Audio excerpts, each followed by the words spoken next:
So our next question is the RET Proto-Oncogene that is associated with the development of which condition. Okay, so let's go and see a few things regarding the RET Proto-Oncogene.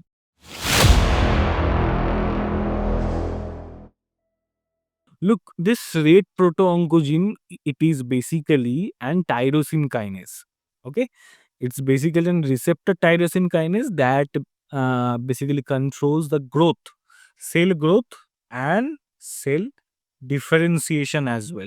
So there is a cell growth and cell differentiation that is basically taken care of this RET Proto-Oncogene. Okay, and obviously there is a mutation in case of RET Proto-Oncogene that will eventually leads to constitutive activation. So there is a constitutive activation and that will eventually promote the tumor formation in such cases. So this RET Proto-Oncogene basically lies in the chromosome 10, and the mutation of this RET Proto-Oncogene is basically inherited with the autosomal dominant pattern.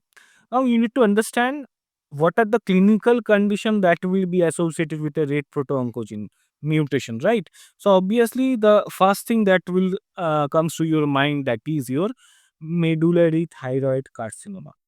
So what exactly happens in this case is that, so in the thyroid gland there is a parafollicular C cell is there, which is basically derived from the ultimobranchial body. Okay, so your medullary thyroid cancer is basically a neuroendocrine type of tumor, right? And that arises from the parafollicular C cells of the thyroid.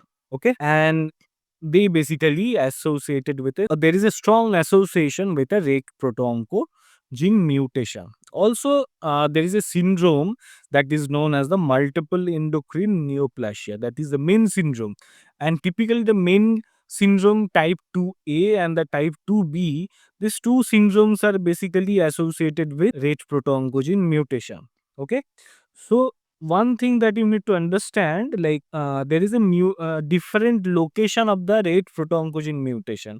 Like suppose in case of there is a exon 10 or exon 11 mutation that is basically associated with a main 2A syndrome, and sometimes the exon 16 segment that is getting mutated, that will be associated with the main 2B, which is basically much more aggressive form of the main 2 syndrome. And obviously there is another location, that is exon 13, 14 and 15, and they are basically associated with a familial medullary thyroid carcinoma in that case. Okay, now there is a differentiation, there is a few differentiating features between the main 2A, main 2B and the familial medullary thyroid carcinoma. So look, as I have already discussed, so there is a multiple different locus of the gene has been there, and obviously the mutation on this different locus that will even associated with a different kind of syndrome. Now one thing that you need to understand, like in case of main 2A, so the main clinical syndromes, now you need to understand, like in case of main 2A, the main tumors that will be seen to be involved is that number one would be your medullary thyroid carcinoma. Okay, then comes your pheochromocytoma, and then comes your parathyroid adenoma. Okay, so your medullary thyroid carcinoma is basically always universal in case of main 2A syndrome. It is basically associated with more than 90% cases. But the same thing with the main 2B, one thing that you need to understand is that here in case of main 2B, the medullary thyroid cancer is basically much more aggressive, and the prognosis is basically much more poorer than that of the main 2A syndrome. Okay, and obviously the pheochromocytoma is there with the MTC, but obviously the mucosal neuromas, they basically takes the part here. Okay, but apart from that, these two, the pheochromocytoma and the mucosal neuromas, so there is a marfanoid habitus that will be seen, and there is a medullated corneal nerve, right? But same thing, like the in case of the main 2A, the megacolon is the one that will be associated in here, right? That will be associated in here.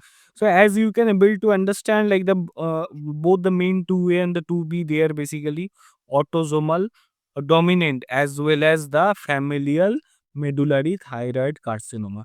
So the thing is that for the familial medullary thyroid carcinoma, here the only MTC would be there. So there is no other associated features or the associated organ that will be involved in such cases. Okay. So regarding the RET proto-oncogene, here, the RET proto-oncogene is basically seems to be associated with the development of which condition? So, in this questions, the options are the medullary carcinoma of thyroid, there is a astrocytoma, there is a paraganglioma, and there is a Hartle cell tumor of the thyroid.